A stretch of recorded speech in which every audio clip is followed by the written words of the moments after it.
पाहण्यासाठी आम्ही या विंचुर्णी गावी माननीय या गावचे सुपुत्र सुशांत भैया निंबाळकर यांनी आम्हाला आमंत्रित केलं।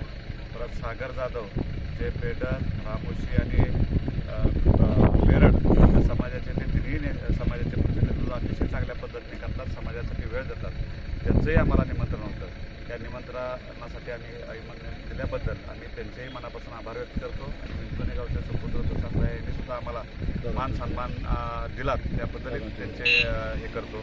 तसंच माननीय खासदार रणजितसिंह नाईक निंबाळकर, विरोधी पक्षनेते शमशेरसिंह नाईक निंबाळकर आणि जिल्हा परिषद सदस्य जिजामाला वहिनीसाहेब नाईक निंबाळकर यांच्याही या समाजासाठी खूप खूप शुभेच्छा आहेत। आणि असंच त्यांनी अतिशय चांगल्या पद्धतीनं नियोजन करून यात्रा पार पाडली, त्याबद्दल आम्ही भारतीय जनता पार्टी विधानसभा प्रमुख या नात्याने मी सर्वांचे आभार व्यक्त करतो। जय हिंद, जय महाराष्ट्र।